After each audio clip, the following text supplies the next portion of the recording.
Well, 5 minutes later I've got the piece of knife that I want, so I'm just going to take this down, put it in the vise with just the edge sticking up to engage these slots, and then unscrew the lens, the shutter from the lens. Easy. Well, that worked exactly as expected. Absolutely no stress.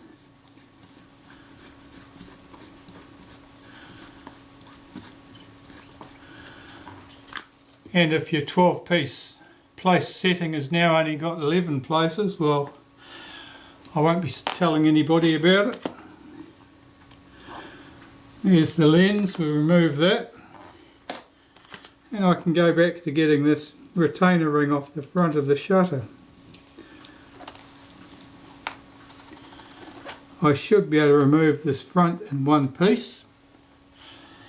I'll get into this and clean this further down the track too. And here we have the shutter. And this is fairly conventional. Take this off. I've got some photos of where everything goes back somewhere, so I should be able to get this all back timed correctly. That's the shutter speed settings cam plate there. Internal cocking ring, the pinion,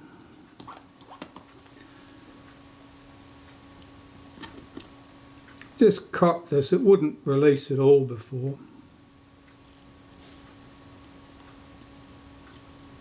See, the self timer set and is not running down. Yeah, the self timer was part of the problem. The retard gear train didn't run down. I think it's just basically a sticky shutter. Needs to have all the oil and grease removed from where it's currently sitting. Let's remove this stuff from the back of the shutter. Screws are tight.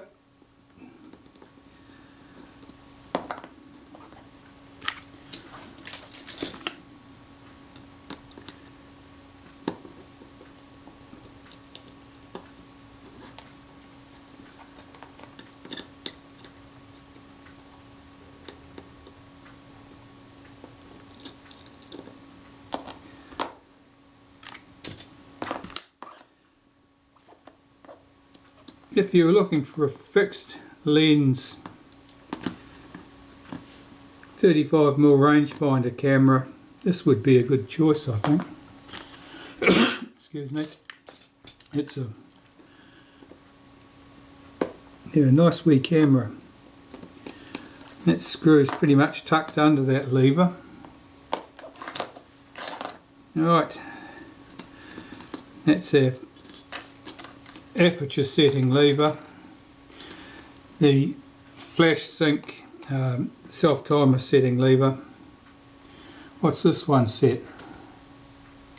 Yeah, that couples to the aperture settings on here. Remove this. This is all very, very sticky. And there you are, we're down to the base shutter there now. That just looks like pretty much like any other contour shutter. The housing's slightly different shape, but nothing too untoward there. Let's get you into the picture. I'm just going to move things a bit, I think. That places things a bit better. More convenient for me. I think we'll see just as much. Move that. That's the self timer or the delay action.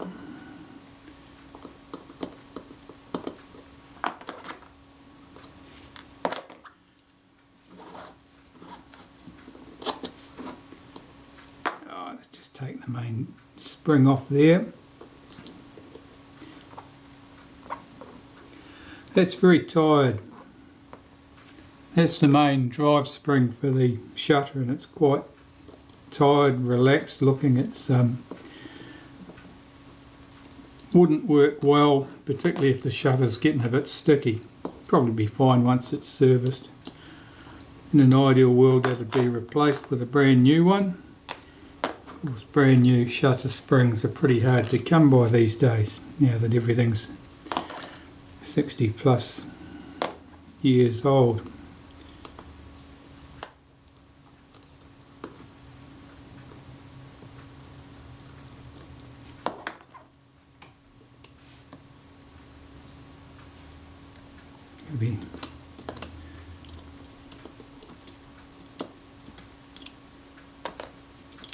Take the flash sink off.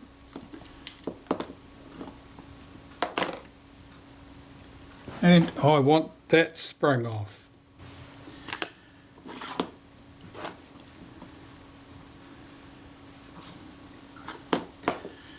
Right, so normally I put a screwdriver behind here to stop that arm from shifting.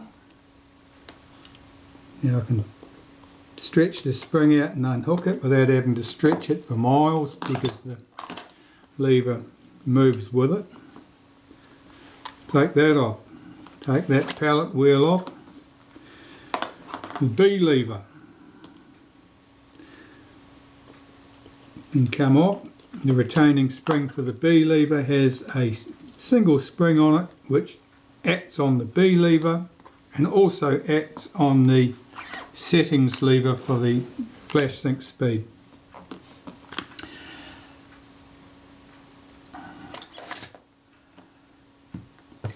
Where's that? Oh, it's me. Just looking for my chosen piece of wood for the day, the toothpick. I'll hold that over the centre so the spring cannot get away as I unhook it. Lift it carefully off.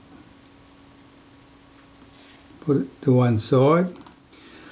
What tends to happen with small springs like that is that you're minding your own business, or think you are, and as you pass a tool over the top that's magnetised, it picks the spring up and flings it off into the distance, and you have no idea what happened to it.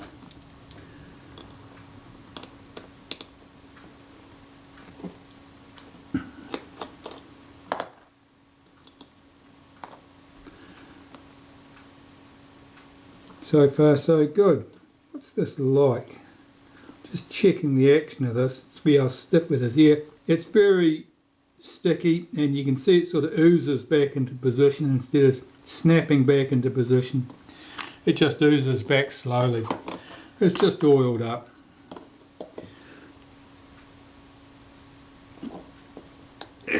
And all the screws are very tight. I doubt this camera's been serviced before. Certainly doesn't appear to have been.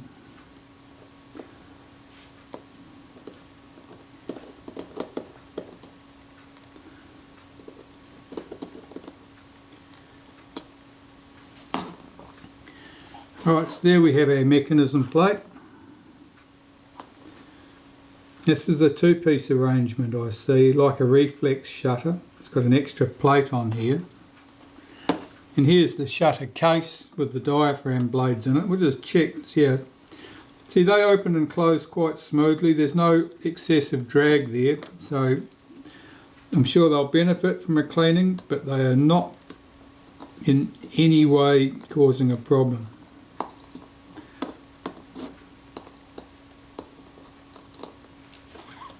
Put those out. Let's have a look at this mechanism plate.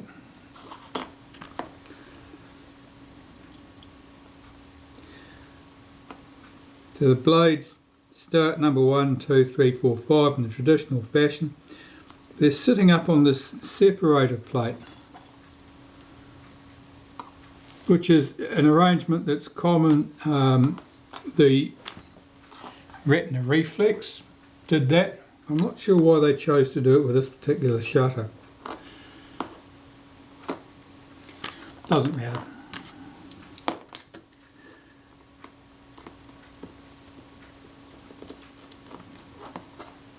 Three screws hold the lens tube to the mechanism plate. One of them slightly longer than its mates because it has to pass through this little bracket that holds the main drive spring. So when you put those 3 screws back, don't mix them up. If you mix them up, the results are not good. Okay, so I've got my shutter pretty much stripped down there, and I can start cleaning things up to put them back together. Easy. Just cleaning the lens tube, and you can probably see here it's quite dark in here. That's paint. It's black paint. I don't know what it's doing there, but almost certainly that layer of paint was what was causing that lens to be exceptionally hard to get free. So I'm just going to clean that little bit out. At the back, that's fine. At the back, that's fine there. That's causing no problem at all. But up here in the threads, it just makes that lens very hard to screw in. And that would have been the reason that was so hard to remove from the camera. I'll use some acetone to remove that. Well, that certainly made a big difference. That lens screws in smoothly and easily now, which means it'll screw down all the way and just be nipped up to tighten it. I don't know how that came to happen. I suspect that whenever they've painted this little piece down the bottom, which needs to be painted, that either they failed to mask this, they may have had a tube or something that they let into this to cover the threads while they painted the base part, and perhaps they forgot to do it, or they made some other error anyway, which meant that paint was right up in the threaded area here, which meant that when the lens was screwed into it, it was exceptionally tight. It was a rough thing to try and get out. It just meant that probably it acted like Loctite, really, I suppose. Anyway, that's done. So my mechanism plate, I've got those components cleaned and can assemble those. I'll just carry on cleaning other things. I'm only going to bring you back in the cleaning process if I find something unusual. Well, let the shutter reassembly commence, I suppose. I'll start by reassembling the diaphragm.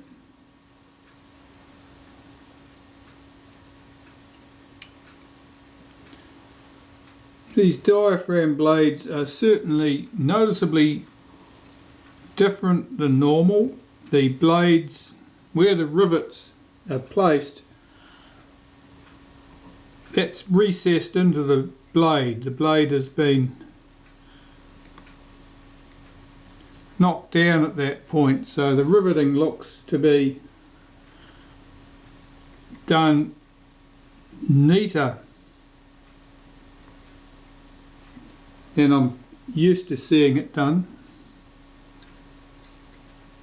The diaphragm blades, of course, are interleaved, so having got back to the start, I've got to get these ones back over the tops of the later ones without knocking anything out of position. That looks good.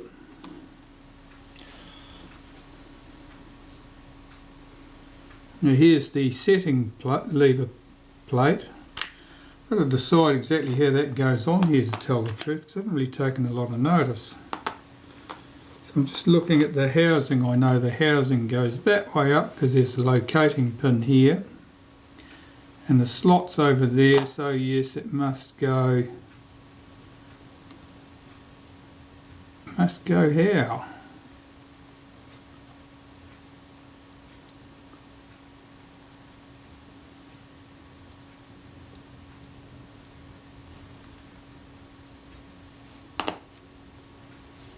Let's go there, perhaps.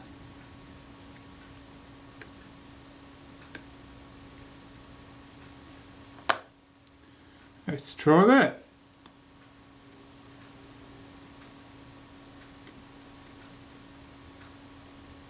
I'll get that hole to line up. What's the secret here? There it is.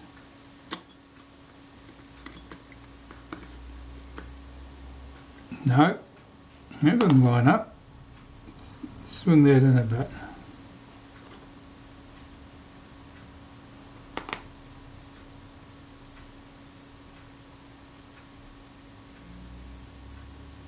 Okay. this might not like my jig.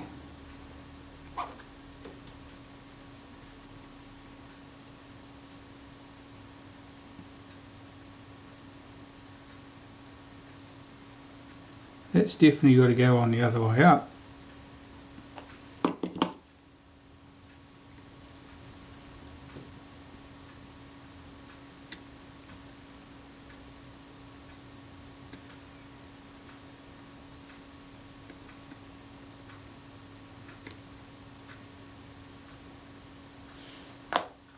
Let's try that.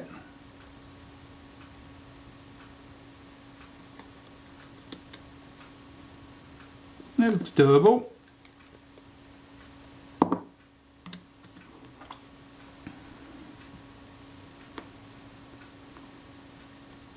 I'll get the 3 screws in that hold that in position.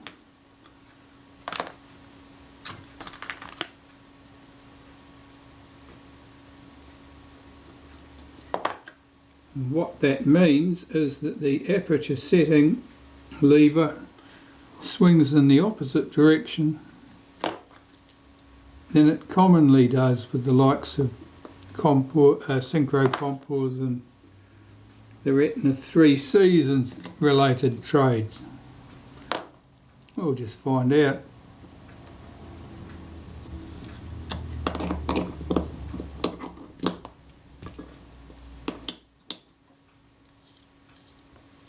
That's it. It's moving smoothly. Mind you, it moved pretty smoothly to start off with, it's just that they were a little bit oily, not much. Let's check the feel of that again. Yeah, that's nice and smooth. Right, so that's our shutter case. The mechanism plate.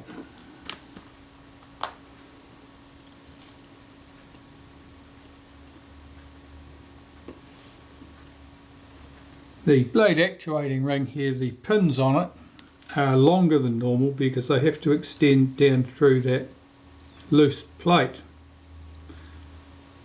on the other side of this mechanism plate. And it's difficult to figure out exactly why they made it that way, but I suspect it was to provide a very smooth surface for the shutter blades to run against. Normally they're just running against the underside of this mechanism plate, but it may have been to give them a smoother surface to run against. And why would they do that when they hadn't done it all those years previously?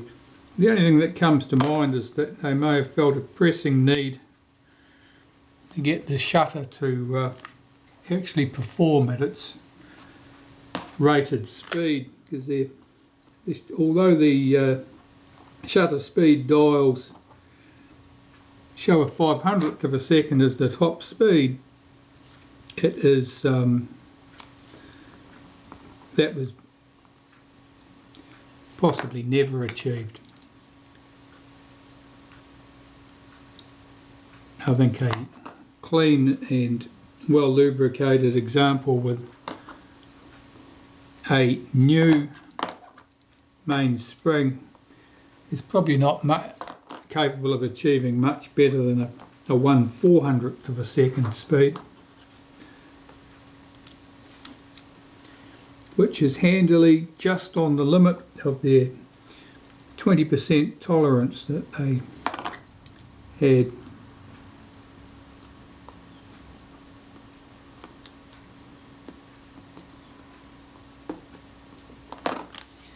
Right, see if that moves freely. It does. I'll lubricate that with a little bit of graphite powder. I could have used a touch of molybdenum paste or even graphite grease if you'd used it sparingly. But here I'm just using some graphite powder. I'm just dropping some onto that blade actuating ring.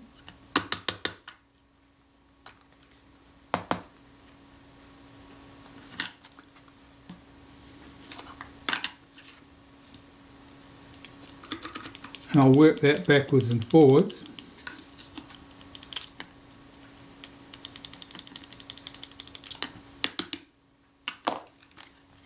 Basically I just want to work some in between the contacting surfaces.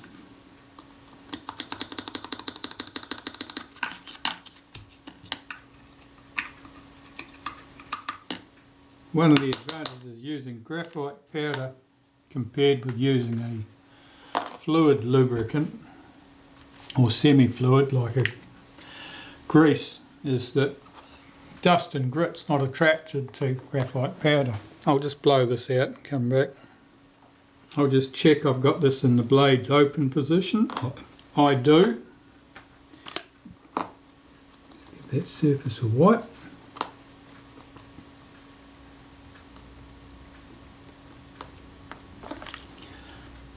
And the shutter blades.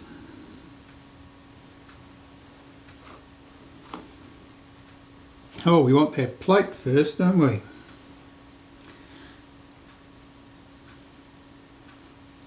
Right, and this has got a rivet on it, a little post, so it only goes in one position. And if I can determine the position, we'll be in business.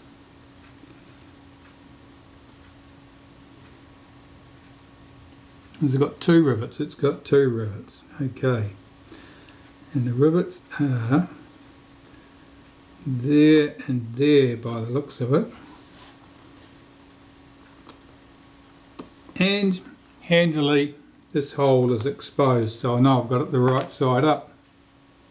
And that plate's clean, you can see it's quite clean and it'll be quite slippery. It's probably a better bet than just having the shutter blades running on the back of the mechanism plate as was traditionally done, and I don't know whether it would have achieved any faster shutter speeds. But potentially it could have done. Leave it at that.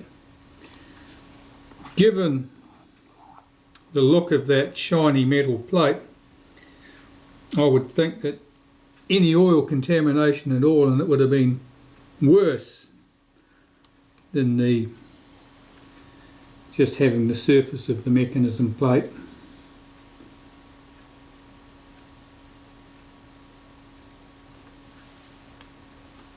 Just retrieving these shutter blades from where I've got them parked just outside the picture. Where are we? We're supposed to be here, aren't we? Yeah.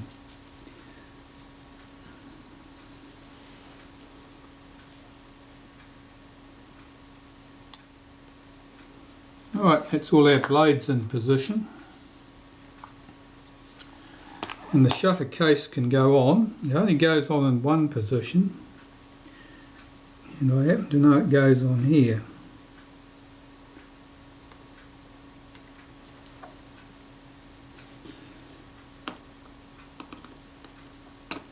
If I can line up the holes.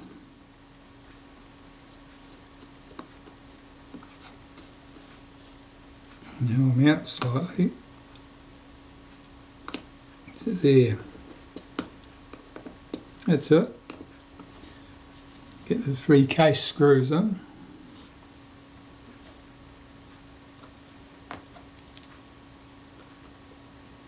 I'll do these up very lightly. Because with all that shuffling about I might have displaced a blade, and I do not want to end up with a blade trapped between one of the pins and the case and ending up damaged. So we'll just do that up very lightly. Check that this closes. It does, and the action's very smooth. Tighten up the 3 screws.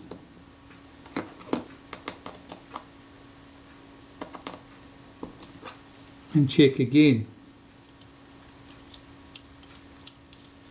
That's good. That's a much smoother action than we started off with. Now the shutter blades weren't particularly oily. Neither was the mechanism plate. Which leads me to suspect that the problem was most likely the blade actuating ring. That whatever was lubricating the blade actuating ring had got was sticky or it was on surfaces that weren't helping. So I've just put a touch of graphite, no, what is it? Molybdenum paste on that pin on the detent, making sure that runs very smoothly. That's good. So that part of the shutter's done. And carry on with the assembly. Check what I want to put on next. I think we will put the springs in next. I need my toothpick because I'll be manipulating springs and trying to get them seated. This little one is very good at getting away.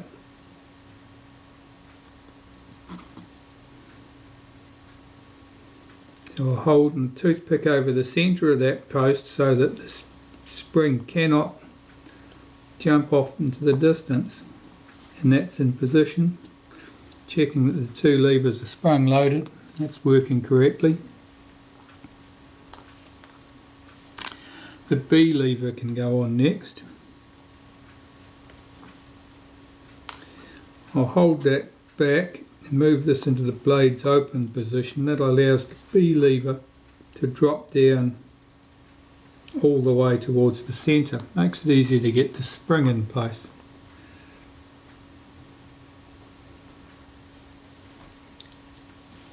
Now I've got to get this in this is awkward. The shape of the spring is such that it's very difficult to get your screw lined up with the hole and started, as the spring is pushing you away.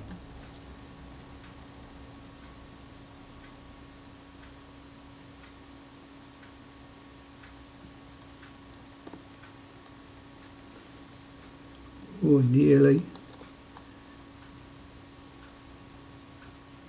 That's great. I've only got to get the screw started, then I can swing this spring round to its home position.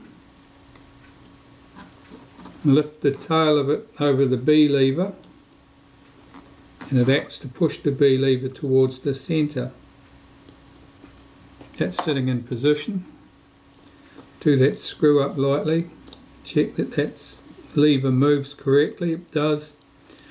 Nothing's trapped underneath it. That's all good. And I can tighten the screw up. If I hold the B lever back with my finger, I can pull the blade actuating ring back to the rest position and the shutter's closed. The pellet wheel for the flash sink goes on here.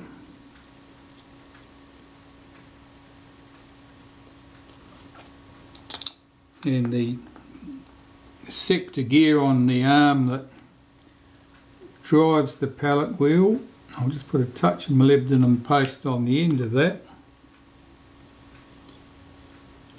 where it's held back by this catch.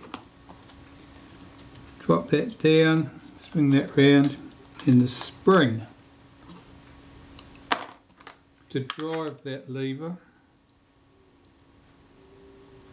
needs to be stretched into place. So I've got this in a pair of pliers. I'll hook it over the post there, stretch it out, hook it into the hole in that lever. So when you cock the shutter, it cocks this action of the flash sink, and as soon as the shutter blades start to move, it releases this action. It's just as soon as that starts to move. I'll show you that again. See, the shutter blades haven't actually opened yet. The blade actuating ring had started to move. The blades hadn't actually opened.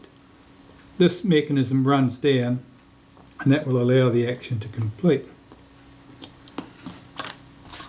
So there we go. I think the levers on the back of the shutter should go on there. Now in this case, what goes first? Let's have a look. Is it the diaphragm setting lever? That goes there.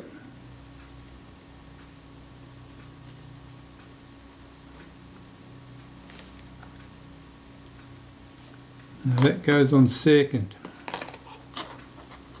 This goes on first.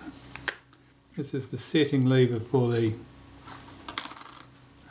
flash sync or self-timer.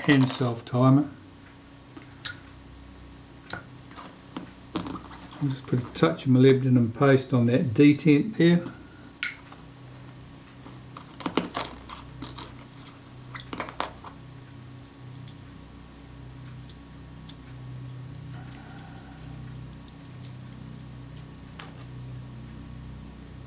Just checking everything's sitting where it should be.